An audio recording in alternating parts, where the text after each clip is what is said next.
નમસ્તે મિત્રો, મારું નામ મહેશ છે અને હું યુપીમાં રહું છું. મારી ઉંમર 20 વર્ષની છે.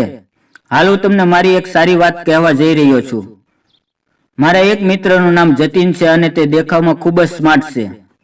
તે બિલકુલ તેના મમ્મી જેવો લાગે છે. જતીન અને મારી ઉંમર લગભગ એક સરખી જ છે.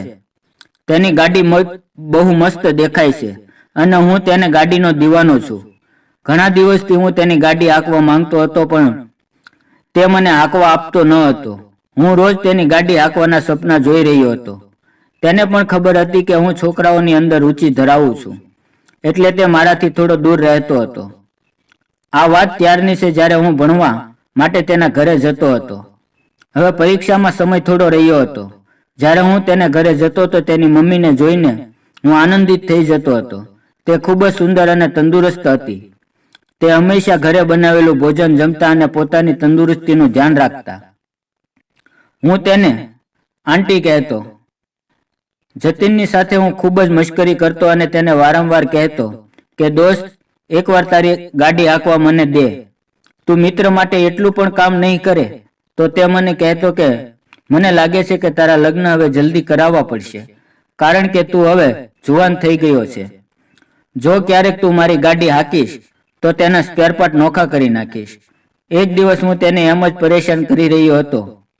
તે મારી મશ્કરીથી થાકી ગયો અને છેવટે બોલ્યો કે હું તને મારી ગાડી હાંકવા આપીશ, પણ એક શરત છે.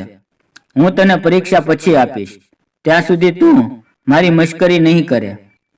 તેની એ વાત સાંભળીને હું આનંદિત થઈ ગયો. મને વિશ્વાસ નહોતો આવી રહ્યો કે તે રાજી થઈ જશે અને મારી મહેનત રંગ લાવશે. હવે હું પરીક્ષા પૂરી થવાની રાહ જોવા લાગ્યો.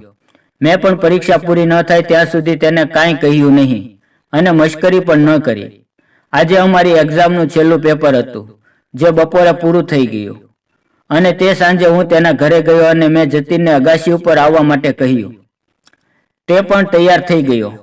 ઉપર જઈને અમે બંને અવનવી વાતો કરવા લાગ્યા અને મેં વાતમાં તેને પૂછ્યું કે મિત્ર, તને આપણી વાત યાદ તો છે ને? તું મને એક વખત ગાડી હાંકવા દે.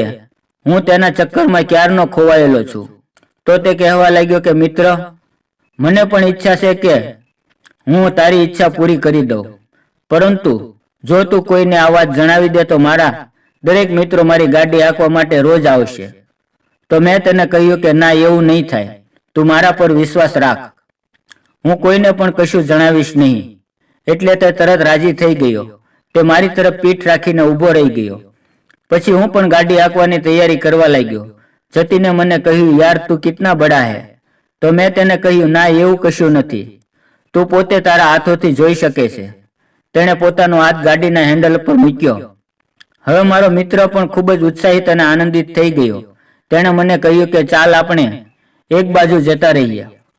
મેં તેને કહ્યું કે હવે મારાથી રાહ જોવાતી નથી.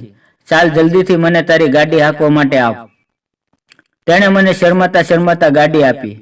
તેની ગાડી જોઈને હું પણ ઉત્સાહિત થઈ ગયો અને તેની ઉપર સવાર થઈ ગયો.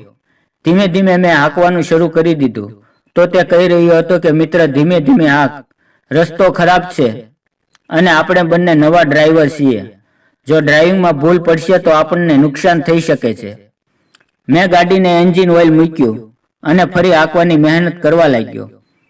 તેને પણ આ સફરમાં ખૂબ મજા આવી રહી હતી. હજી તો અમે ફક્ત 10 મિનિટ જ ગાડી હાંકી હતી. ત્યાં પેટ્રોલ ખૂટી ગયું અને થોડી વાર પછી અમારે ફરી ગાડી હાંકવાની હતી. પરંતુ તે વાર્તા સાંભળવા માટે તમારે બીજા ભાગની રાહ જોવી પડશે, કારણ કે એ વાર્તાની અંદર અમે બંનેએ ગાડી પૂરી હાઈવે ઉપર હતી. જો મિત્રો વિડીયો પસંદ આવ્યો હોય તો વિડીયોને લાઈક અને ચેનલને સબસ્ક્રાઇબ જરૂર કરજો. ફરી મળશું એક નવા વિડીયોમાં. ત્યાં સુધી આવજો.